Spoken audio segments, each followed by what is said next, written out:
stand in anybody's line, so get it all done. And we just finished the broadcast around the election just a few minutes ago. And tonight we'll be back at the studio at 9 p.m. with election coverage for 2 hours here on Boston Praise Radio and TV. So we're going to Mm, be busy today. Um, mm. have you, how active is the whole voting community? Uh, do you folk mention that at all in the service? Don't forget that Tuesday is election day. Does your pastor do that at all? Well, he didn't do it this week because it's not election day here. Oh, it's not. No. So we had an election last month. And Oh, so now we're waiting for November. yeah. And, God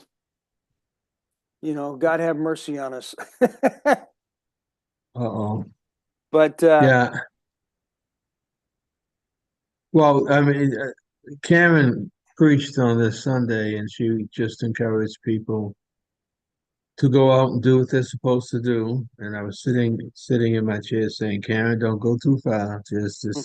Just remind them and then back away from it. And she did. Um, yeah, there's so much happening in our country.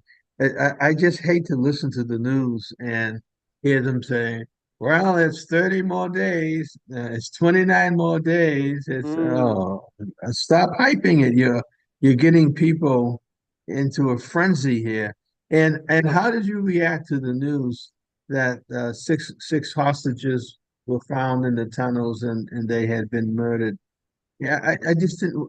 I hate to say this, but that just crushed my day, and I know that if it crushed my day, what it did to the parents and Oh, families of those who are deceased. Do do yes. you do you have any intel that can help us understand where they found these people? Did they stay? How they passed away, and how long they Well, had oh, been? they were murdered. Um, Okay, the the story I saw was that as the Israelis were getting close, okay, um, the guards killed them. And Hamas is an evil, desperate organization. They had. I saw a clip where they had each of the hostages filmed, videoed to give their name, and that was sort of the last look at them alive by their parents and by their friends. One of them was an American, an Israeli mm, American. mm. Evidently, he had lost a limb in October when they kidnapped them. Yeah. And I but saw that. I saw that. I saw the arm after it had been blown off, yeah, and he was walking around. He was in shock because he wasn't showing yeah. any attention to his arm at all. That's so scary. But there's a lot of problems here. One, of course, is and that nobody can take away. The onus is on Hamas. They're the ones who started the war. They're the ones who kidnapped these people. They are the ones who killed them. But Netanyahu is in big political trouble in his country because a Hmm. lot of people said there was almost a deal, a ceasefire in which they would have Hmm. been released, but it Hmm. wasn't good enough for Netanyahu, so he backed out of it. Hmm. And in the meantime, of course, he's pursuing the war. So every single hostage is at risk because the Israeli soldiers are trying to find them. And as they get closer, the Hamas guards feel it's their duty to kill them, to murder them. And so they're not giving up easy. There's no humanity here. This is all out war from both sides.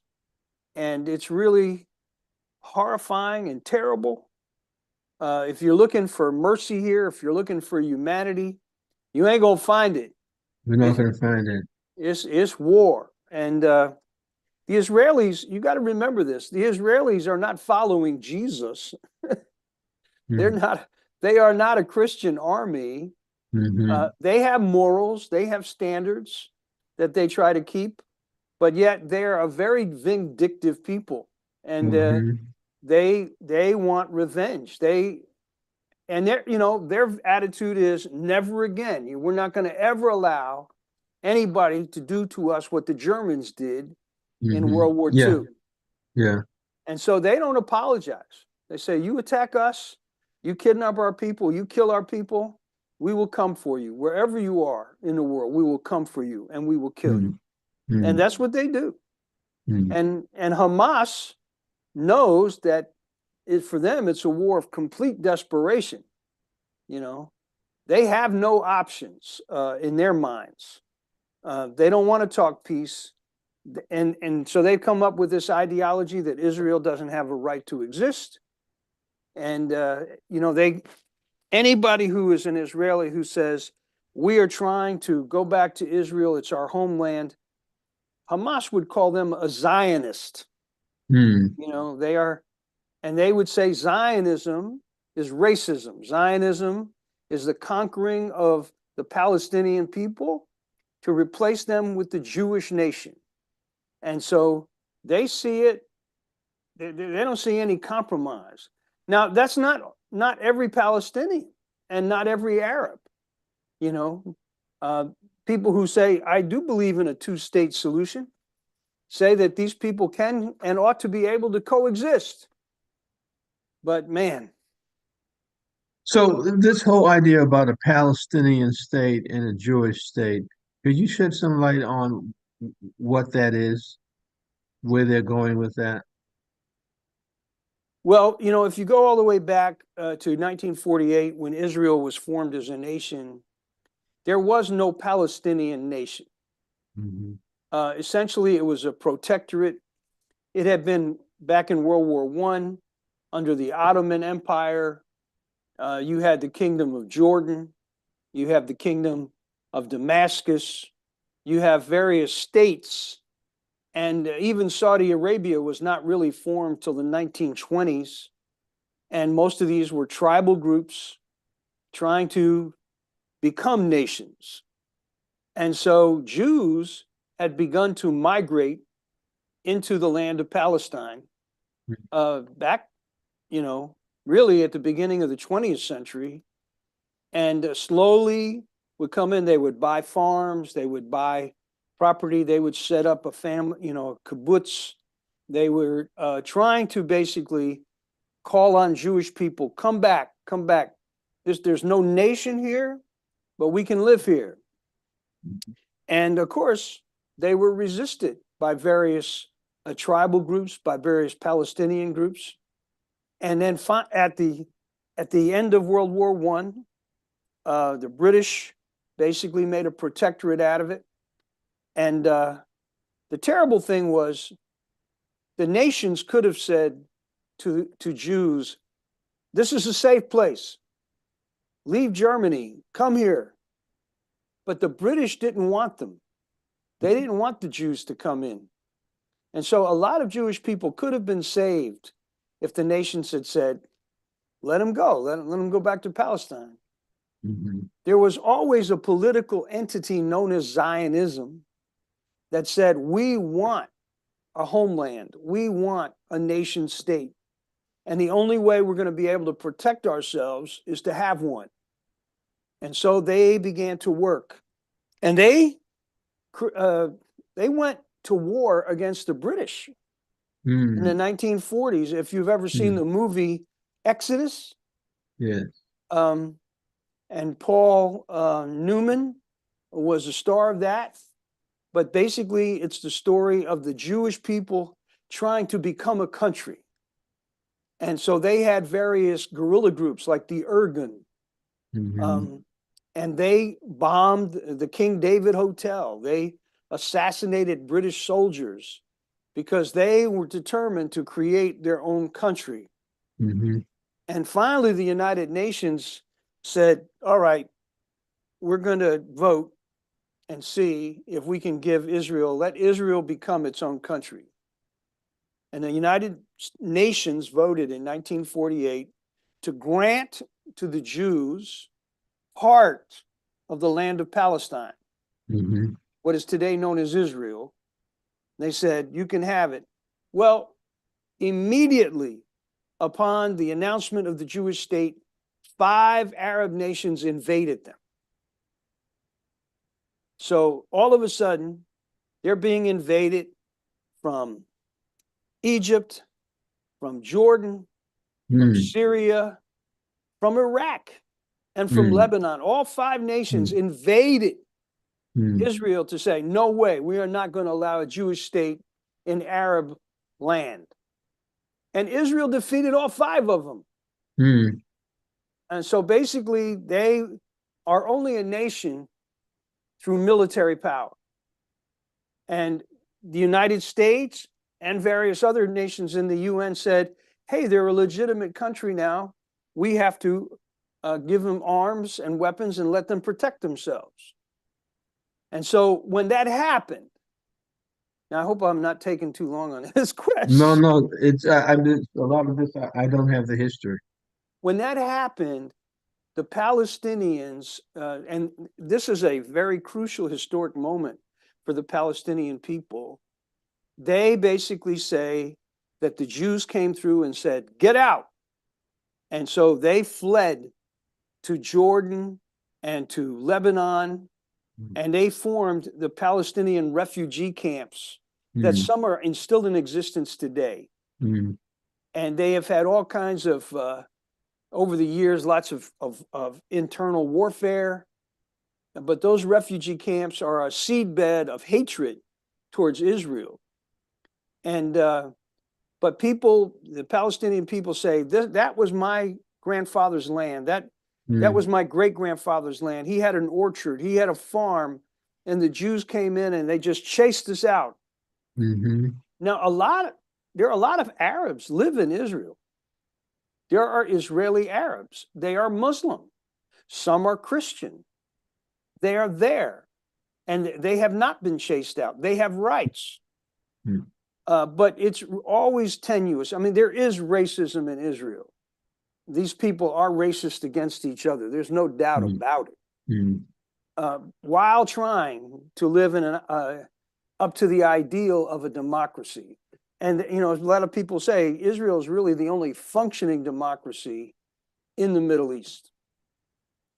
You know, so when people say, no, no, no, no, let's side with the Arabs, the question is, okay, is this truly a democracy? If you're going to have, uh, you know, it's a very difficult subject.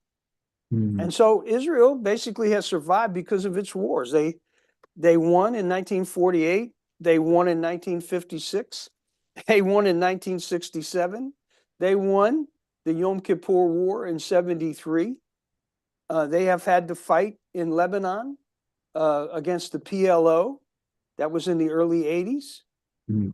And they're still fighting. And they're saying that Netanyahu wants the war to continue because when the war is over, then the focus is going to be on the internal concerns of Israel, and his political career will be over. Is that kind of what people are saying? Is that what we're hearing? Well, a lot of people feel Netanyahu is corrupt, that he has broken Israeli law, and he should, by all rights, not be the head of that country. Mm, Um, but he's a political genius to be able to uh, keep the varying factions in the Knesset at opposed to each other. So he's always winning the slight majority, hmm. and they're you know, it's a fascinating drama of how he has been able to maneuver his way to stay in power for so long. Yeah, but he had 500,000 people in the streets a couple of days ago. I mean, I haven't seen those numbers over in Israel in quite a while of people protesting and saying, bring the hostages home. Somebody said to me, and I didn't like it when I heard it. They said, all those hostages are dead. I that hurt to hear that because people are saying there's no way in the world that they have survived all of this time. But that can't be true. They're not all gone. You know, do you believe that? No, I think Hamas, that's Hamas's last deal. That's You their know, leverage. Yeah. yeah, as long as they keep those people alive, they can make some kind of a deal. But Hmm. that's the problem. Netanyahu basically wants Hamas destroyed, and he's Hmm. willing. I mean, as I think he's shown it, he is willing to allow the hostages to be killed so he can win. Hmm. And it's a hard choice, you know.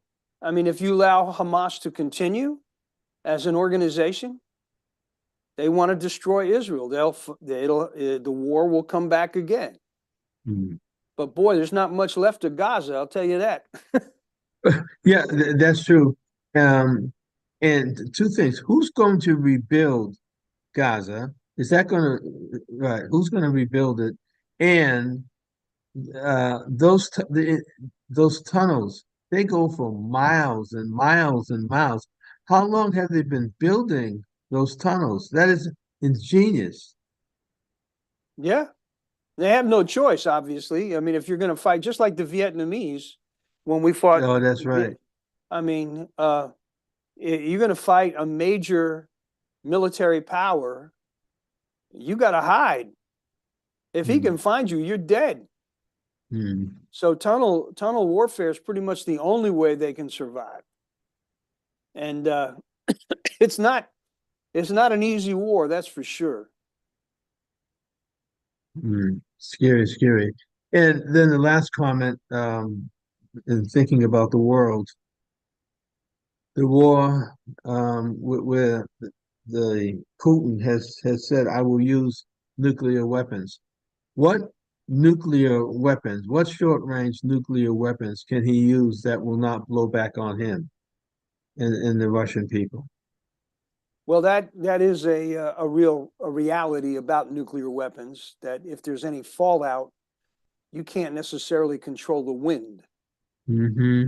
But when he talks about nuclear weapons in Ukraine, he's talking about what we call tactical nuclear Tactical. weapons. Okay. A strategic nuclear weapon is a missile flown from Russia to the United States that would take out, say, the city of Washington, D.C. That's a strategic nuclear weapon. A tactical nuclear weapon is much smaller Hmm. and basically can be delivered to the battlefield even by artillery or a cruise missile. So, I mean, it is certainly within his power to launch a nuclear tipped cruise missile at, say, one of the cities of Ukraine and eliminate it, like Kharkiv. Um, and hundreds of thousands of people might die, or even he might even just shoot it at a military concentration of tanks. He could do that and say, I'm going to kill 10,000 soldiers at one time just to show you that I can do it. And if you keep messing with me, I'm going to do a lot of that. That's a tactical nuclear weapon. We have them Hmm. too, Hmm. and we have them in Europe just in case the Russians ever decided to fight us. We have them in Asia, ready to fight against the Chinese. And you know, nuclear weapons are terrible. I mean, there's the there's little protection against them. You know, you and the military has all these scientific ways of trying to figure out. Okay, if it lands here, what's the circumference of the blast? What's the circumference of the fallout? Hmm. What's the circumference of the gamma radiation or whatever comes out of that weapon? So how far away can you be? And if you're in a tank, how far can you be and survive? And these are horrible equations, you Hmm. know. Of course, when they land, you don't have time to think, oh, am I? If I could just get a few more inches away from this thing, Right. it just It's happens. Bam! so so if Russia were to do that, one or the other, I know that the country that they're fighting against, Ukraine, is yeah, well, Ukraine is a part of the United Nations. Yes. So so does the United Nations have to spring into action?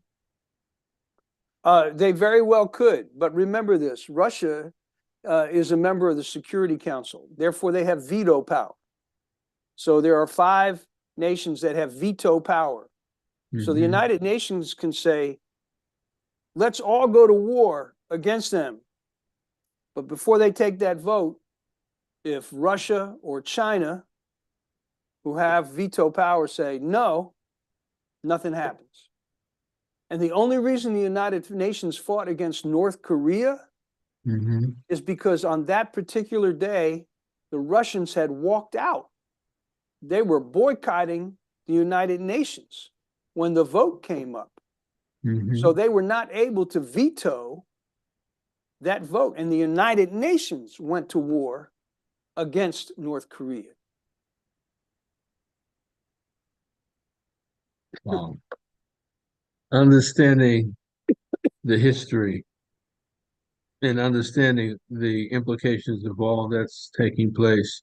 And that's why the countdown of the election here in the United States is creating anxiety in the hearts of so many people. They're not focusing on voting, they're focusing on they're thinking about doom.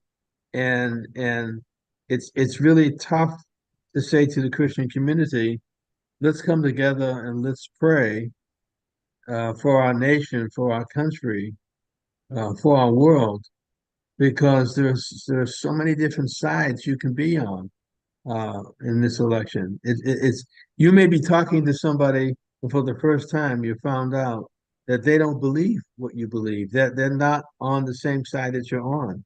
And Boy, that sends shock waves because you thought this person was a brother or he is a brother in the faith, but they don't think the way that you do. It's hard to gather and pull people together. Do you see that? oh yeah. I mean, in America today, there are conversations that are just not had. People don't talk because as soon as they know you're in the other party, there's no Right. sense in talking to you. You know, they get angry or they feel, you're a communist or you're a fascist. Hmm. They go right to the extremes. You Hmm. know, and they think, oh, you are somebody who's been misled by the mass media, by the you know the mainstream media. You're a fool. You've been duped. And then other people say, no, you've been duped by Fox News and by Trump. Can, So can, can you can you can you remember a time in our country when the church was this split? This cannot be the only time that the church has been so split. well, the Civil War is probably the great model of the Okay, splitting of the church. That's when you okay. had Northern Presbyterians and Southern Presbyterians. Before that, they were just Presbyterian. Hmm. That's when you have Southern Baptists. You know, it's when a lot of the major denominations split over Okay. the issue of slavery and abolitionism. Hmm. And a lot of the people in the South, they said, "Hey, you're bringing politics into the church." That's what that was their accusation against Hmm. those Christians who said slavery is evil. It's Hmm. wrong. And they said, no, no, no, that it's just a political argument. You're bringing politics into the church. So they came up with a doctrine called the spirituality of the church. Hmm. And the idea is, and this is something that we can agree with to some extent. The church's mission here on earth is spiritual. Hmm. We are not a political party. Hmm. Hmm. But in the name of staying spiritual, the Southerners became a political party. They were Hmm. the party of slavery. Hmm. And they didn't want any Christian abolitionists to mess with it. Wow. Yeah. Wow. Well, let me change from this lovely conversation, this very deeply spiritual conversation, to give you a encrypted update on me. But Oh, it's encrypted, so you have to read between the lines. When you made a decision to leave New City Fellowship. You got to make sure Mm. you get the word city in there. Good man. I'm New, proud of you. New City Fellowship. How many years had you served the church at the time that you made your decision to transition out? 30 years. And 30. then Okay, so I okay, so stayed we're another 5.5 years after that. okay. So we're around the same time because I was talking to some people about my thinking process, and I started getting teary-eyed. And I said, "What is wrong with you?" I said, "You retired from the courthouse and you just walked right out. It was done. You resigned your position at 12th Baptist Church. You resigned, you walked out, it was done. But this one is more difficult." And I kept scratching my head until all the grease was in my fingernails.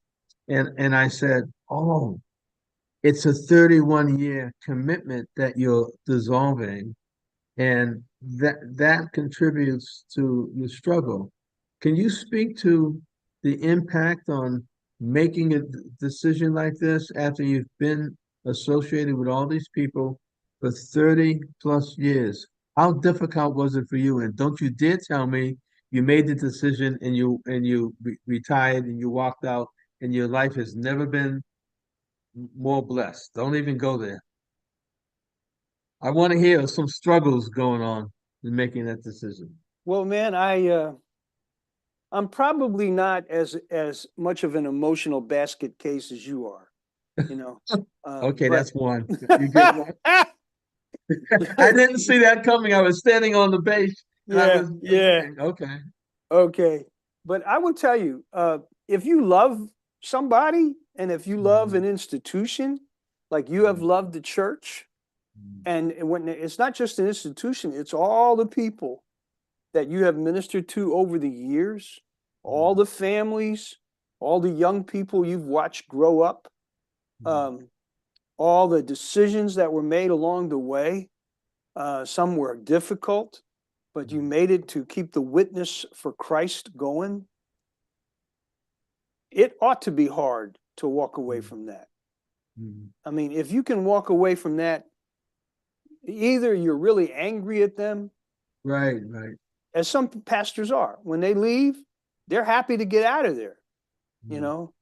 And it's almost like they're kicking the dust off their feet. You people have mistreated me. But I think probably every pastor has been mistreated at different times by different people in the church. But overall, my experience was I just loved my church and yeah. I really felt loved by them.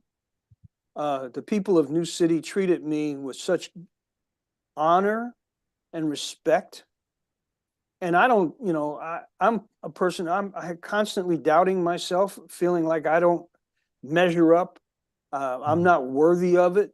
mhm, And I'm not. I'm not worthy of the love Jesus has given me. And mhm, I'm not worthy of the respect that God's people have given me. I know my own faults. I know my sinfulness, my weaknesses, mhm, but they loved me so well. So yeah, it was hard to give them up, but I knew that I couldn't carry the burden anymore. It was mhm, really becoming hard for me mhm, emotionally. mhm, Um, I love being a pastor. I love preaching every Sunday. I love making decisions that I could see actually take effect quickly. My word mhm, meant something. When I stopped being a pastor, I became powerless. I, mhm. I could really feel, man, I got nobody cares what I say, you know. Yeah. I mean, I couldn't make the decision that affected the institution anymore. It was just my opinion. Mhm, But I know looking back now, and it was in 2012 that I stepped down. So we're talking about 12 years ago. okay. I know that my decision affected a lot of people.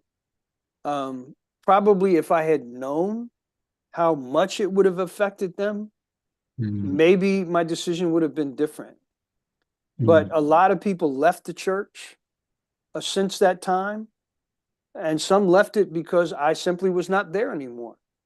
Mm. Whether or not they liked the new pastor or not, they did not feel comfortable anymore without me being their shepherd, without me being their pastor. Mm. A lot of those people, they absolutely loved my preaching, and they loved my leadership, and they loved the vision of the church. And I have seen, different families, different people wander away. I see even the relationships with the church and their new pastor not always to be well or Mm. healthy. Mm. So there is regret on my to see what happened to the church. The church is no longer as big as it was. Mm. It's diminished in size in terms of the amount Mm. of people who go, um, and it's had dissent. Now the good thing, my wife and I were talking about this the other day. A lot of the people who left, the people who stayed, don't know why those people left, which speaks Oh, well of the people who left because they did not try, right. to blow the church up. They didn't. That wasn't Yeah. their desire. Um, but yeah, it ought to be hard, Bruce. You ought to be crying, Mm. as you contemplate it. And of course, when I left, I had no idea what I was going to do next, but I was still like 60 years old. You are like 85 now, or nine. What are you? That's two. Yeah, 76. But let's go back to you. What other alternative would you have had? And in saying that, we had a concert. We're having concerts at the church to raise money for the radio station every other Hmm. month. Okay. And we had a church come to us. Their pastor is 82 years old, but he has on his team, it looked like there were maybe seven pastors came with him. Okay. And at the end of the concert, he actually got up and he spoke a few words to us at 82 years old. He's not preaching every Sunday, Hmm. but he didn't leave the church. He just stayed and they're taking care of him while Yeah. he's still there at the church, you Yeah. know? And so, what other alternatives do you have other than just leaving? Is Oh, that an alternative? Staying there until you're 80 and 90 and not really being in control? it depends. There are a lot of if, ands, or buts in this situation. I mean, you can stay if the pastors who are there don't feel threatened by you. Hmm. If you can get a new pastor, the new senior pastor, who feels like he can work well with you, you Hmm. know, that you are not going to be undercutting him, or Hmm. that the loyalty of the people will not still be with you and they'll fail to follow him.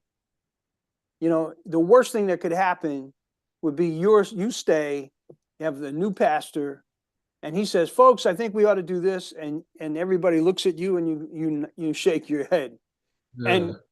he's dead in the water, Mm. and he will resent you, Mm. and you'll wind up splitting the church. Mm. Now, if you can stay as a pastor emeritus, and some pastors say, "Look, I'd love to stay, but give me a job to do. Let me be the visitation pastor, or let me, um, you know, let me just do counseling, or whatever." If you have some particular niche that you Mhm. can fill in the church and everybody supports it, that's great. But the most people will give the advice, don't stay. Mm. You know, like Joan and I stayed in my church for 10 years. We worshiped Mm. there. I traveled a lot, so I wasn't there much, and I had no official duties. And the pastor would not allow me. He didn't invite me to meet with the elders. He didn't invite me to give my opinion. He Mm. basically wanted, just sit there and worship and keep your mouth shut, which Mhm. I did for 10 Mhm. years. That's a long time, Randy. That is a long time to sit and Yeah. after you've relinquished the authority. And then, finally, I basically, Joan and I said, we can't stay here anymore. Mm. 10 years is up where we got to Mm. go because we saw things happening. And I, I'm a pretty active person. I mean, I have an opinion. You have probably heard me give an opinion on this radio broadcast. mm, in the last mm, several years. mm. I'm an opinionated guy. Yeah, you are, but it's not out of just emotion. It's out of real deliberate thinking and fact. Thank So you. yeah, I trust your decisions because I think they are well thought through and you're well informed. So I trust what you say. Well, the options are, one that you and Karen simply retire, and either you go to another church or you leave town, go somewhere else so you're not there, or that you just come and worship and you're content to do that. And you are content, you're satisfied with the leadership that will replace you, and you are wise enough to keep your mouth shut, you know, when you realize there's a tough decision that needs to be made. And some of those decisions cut right to the heart. Like, Yeah, my gosh, I did all this work to establish this program, and you just fired everybody who's involved in it, and like it's no big deal. And yeah, that those kind of things can break your heart. yeah. Now, if you have a call somewhere else, if you could separate the radio and TV ministry from the church and say, this is my focus, this is what we're going to do, that might be a healthy way to do it. Mm-hmm. Mm-hmm. When Yeah. Calvary Gospel Church in Newark, when Mm-hmm. they finally got a church building, the pastor of that church was 90 years old, Wow. and he was still going. Had a very Wow. small group of people, but he was still Yeah. going. Yeah. Wow. Was he a black pastor? No, he's a white guy. Wow. Wow. And so when Grover Wilcox came in, Mm-hmm. that pastor left. Yeah, finally they sold the building to us, and that he had he knew he didn't have many years left, but he basically stayed there till he was 90. It's an independent Baptist church, so basically he had his own deacons around him, and basically nobody could put him out. Yeah, I don't want something like that at all. No. Don't want that at all. So I just thought, yeah. So this is an encrypted conversation. Nobody understood what you just said or what my response to it at all. They think we're talking about something that will never happen. That I will always that I will always be here. But we're just finishing a $500,000 renovation program at the church, which Mm, money we didn't have to raise was given to us over a period of 3 years, and hallelujah. we're finishing up the project now. And I said to myself, driving in today, I said, this will probably be the last major project that I do Yeah. for the kingdom here. And but I want you to hear in my encrypted question and your encrypted response that I am moving on my commitment that I made to you. I have a pastoral study team that's been put together, and we've had a couple informal meetings. We're going to have an official meeting. I'm not going to announce it in the church yet. I just want to make sure that the people that I've selected are the Mm, right people and that we can work together. And then we'll start setting out monthly goals that we have to achieve if we're going to stay on time. So mm. keep your phone keep your phone open. Keep the red line open as I call you and say, Randy, I need your help. I need your help. Man, anytime, brother. And you know, I guess one of my questions would be, are the Uh-oh. people you have on your committee, can they give you good guidance? I mean, do you ask them, what do you think? Or are they saying, no, Pastor Bruce, you tell us what to do?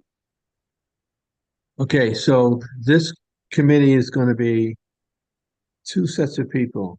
There'll be the internal people from the church fellowship, and there'll be three people from outside of the fellowship that I trust. You're one of them. Marvin Daniels is another, and Joe Carter is another. He's not even a pastor, but he has successfully been able to navigate his transition from his state position down to another position, down to another position to where he is now. So Mm, I need the guidance from people outside of the fellowship, one pastor, one parachurch leader, and one civilian who is a former National Guard uh, leader here in Massachusetts. This is the way hmm they think. It's the way that all three of you think. It's very definitive. You don't you don't mince words, and you say what needs to be said, and I need to hear it, even if I disagree with it. And then the people that are in the church, and I'm choosing some people who do not think the way that I think. mm, That, mm. you know, I would in another world where I was afraid, I would never choose them to be on this kind of committee because I can't get them to land the plane at all in my favor. But I feel that, but I feel that I need them because they think differently, and they'll land the plane in the Lord's favor and in the betterment of the church. So I'm putting Oh together man. a real mixed crowd. And if the team came together and it just absolutely was not working out, I wouldn't take people out. I would just hasten the day of my Mm, leaving the church fellowship. mm. But we're in that season. We're definitely in that season. And so stay Yeah. there, brother. Stay there. I'm gonna need you. Well, just like Stephen found out, you can set deadlines, you can make plans, and then God has his own plans, you Isn't know. that a classic? Isn't Reverend Davis's whole process classic? Hmm. That it serves as an example. I have another one of a person that I was very close to, who was not a pastor, but uh, had a war going on with the family. Yeah. And was doing everything they could to keep all of their earthly possessions away from their family. When I die, you're not going to get this. When I die, you're not going to get that. Then the person fell asleep and never woke up, Whoa. never finished, never finished the process that they were working on, Uh-huh. and everything that they had spent, all of that wasted time saying that you're not going to get this, you're not going to get that. It all went to that person. There are lessons to learn in that situation, and there are lessons to learn in Stephen's situation. All the plans that we can put together, but God knows the plans. He He sure knows the does. plans. He sure So, does. And that's why I always tell people, who do you have behind you? Who are you investing in? Who are mm, you raising up and mentoring to take your mm, place? mm, Because believe me, you will not hold that place forever. mhm, You are expendable. God will call mhm, you home. God will mm, move you. You mm. don't know when that will be. Yeah. And so from day one, you need to start building succession. You need to start building who's going to come behind you. And unless you have I work for a committee here in the church, a World Missions Committee. And if I drop dead today, they Mhm, have the organization, they would immediately begin to look for my replacement, you mhm. know. But they also have a lady who is the assistant director of missions. She can run things until they Right, find that next pastor. right. So I'm in many ways, I'm in a very protected space. Yeah. Uh, but, you know, I sometimes think I deliberately did not bring on a young man at New City and say to him, "You're the heir apparent," because I had seen several white pastors bring an African American and Yeah. promise to him, "Hey, you're going to take the church," and both of them sabotaged. Both of those white guys sabotaged that African American young man. And Yeah. I was horrified to see that. Yeah. Yeah. And I said, you know, could I do that? Would I do that? And the answer is I might, because if I Mm, brought him in and I didn't like the way he did things, if I mm, judged him too harshly, I mm, might have hurt him. And mm. so I didn't do that. Yeah. Um, but sometimes that works out okay. Sometimes, like, oh no, this is obviously the guy who should take your place.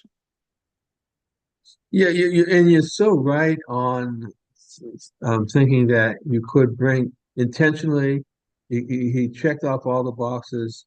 You bring somebody in, but over a long period of time, you see some things that you didn't see at the beginning because they were the true character is coming out. Well, if it's not a character issue, it's just that their whole leadership style changes, Yeah, you yeah, know. And listen, and being under one of us, anybody's leadership style has changed. And then what do? You've made promises. I had a pastor friend of mine who brought his nephew from down south to New England to be the heir apparent, mm, and then over a period of years decided that they were not ready to step down. This person left, sold their home, came yeah, here. That yeah. was that was horrific. It destroyed the relationship between the pastor and That's his right. his his relative. And I've seen that. I've seen so many models Mhm. that just don't work. But you never know when the model that you think that you have perfected. I've seen this, I've seen that, so I'm going here. Even that may not work. That again, it's all in the hands of the Lord. There you go. Nothing's foolproof except God's sovereignty and God's providence and his love. I mean, you know, look, your church is safe if it seeks the Lord. If it Mhm. seeks the, if they as a community seek the Lord with all their heart, the Lord will provide for them. He will take care of them. And yes, as a shepherd, you ought to be raising up leadership and you ought to be praying about a good transition. But Mhm. bottom line, you got to trust God. You Mhm. got to trust him. Because, you know, like you said, you could go to sleep like that friend of yours did. All his plans went away because he never woke up. God Right, forbid. right. You know, may all your, Bruce, as the scriptures say, may all your plans succeed. You know, Mhm. if they are given over to the Lord, may all your plans succeed. I have sleep apnea, and so every night I put on the mask and I breathe. That oxygen is, and when I on those days when I forget or decide I just don't want it that night, I say to myself, "Hey, you need to put that on because you need that oxygen at night. If you don't put it on, this could be the time of your demise." And I've seen so many people, a number of them with sleep apnea, who just were not consistent with the mask and just went to sleep and just never woke up. Again, we need to have integrity to plan, to pray, to plan, and leave it in the hands of the Lord. But we cannot just let things happen and say, No, oh, I'm going to trust God at whatever God whatever God wants, it will happen. No, you yeah, can't do that. yeah, that's irresponsible, right? Have you advised uh, have you advised many pastors regarding the end of the road on the ministry? Have they come to you or have you gone to them? A few people have come to me, Hmm. uh, but you know, not a whole lot. Um, I, you know, a lot of us pastors, we use this is a typical thing that I see among pastors. They all think they're smart enough to figure everything out by themselves. They don't need mentoring. They don't need guidance. You know, they might go buy a book on it and read it, but I think part of our profession, there's a certain amount of arrogance in us pastors where we think we can figure it out. I am so glad that I heard a man lecture on this from our Hmm. seminary, and I hadn't even thought about these things till I heard him. And then I came home and I told our leaders about it. And they said, no, you don't need to leave. And I said, look, let me bring this guy to our church and let him talk to all of you. And so we brought him in and we had a retreat. And after that weekend, they all said, you're right. Yeah. Wow. We need to do this. And they Wow. began to work on it. And I'm so thankful that we were all in it together. I mean, there were people who were angry at me because I stepped down. Mm. And there are probably some people still angry at me. You know, Mm. why did you ever have to leave? Right, And because their world changes, Pastor Randy. That's what happens. They're in a position where they're comfortable, they trust your leadership, they've gone through all that stuff, and they see other churches going through changes, and then you have to up and say that you're going to leave, and things change. Their worlds go start crashing in, and that's not your fault. It's not our fault. you know, I understand that, but I knew that the Lord was saying, get out of the way, you know, step Mm. down. I had no idea that these last 12 years would have what they had. I'm so grateful for the Mm. ministry I've been able to do and the things Yeah, I've learned. I yeah. do, you know, I I liked writing. I liked preaching every week. I liked having a little authority in my life. But it's really good for me to humble myself before the Lord and just Mm. work for somebody else and do what I'm Mm. told. Mm. With your experience, my experience, if Stephen was still here, you know, it would be nice to have a group of three or four or two pastors come together and take that collective season, years that they've worked in ministry, and consult with others who are making some of the same decisions that we've made, and could make them a little bit easier, Mm, if they could hear from, because my last comment, then we're going to go, um, is I'm asking the Lord, am I going to sit in the house with my BVDs every day now when this is over, and watch Amos and Andy? I mean, what am I going to? The big question in making the transition and hearing from the Lord is, what I heard you say it. What's next? And you may not have what's next until you make the decision. You may have it in the process of making the decision. So I'm at the making the decision to step down, but what's next is strong. It's on me. What's next? So you know, I it's think just for all of yeah. us, what is next is the Lord. Mhm. You know, that's you know, we have to be like Paul, who said, I count everything but loss that I Mhm. might know him and the Mhm. power of his resurrection and be found like him in his death. Um, you know, we have to pursue Christ. And the thing that's next for you, Bruce, and the thing that's next for me is Jesus. You Mhm. know, everything else is small potatoes compared to that. You know, where will I live? What kind of job will I have? What will I do to keep myself busy?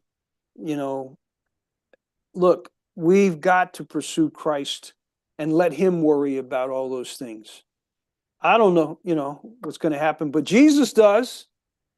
So I should not think about going to Walmart and getting the job of greeting people, wearing all the pens in front of me, and I'm greeting people as they're coming in. That's not a consideration. Well, I kind of got a kick out of you talking about sitting at home in your BVDs watching Amos and Andy. I don't know if I'll be able to get that image out of my mind.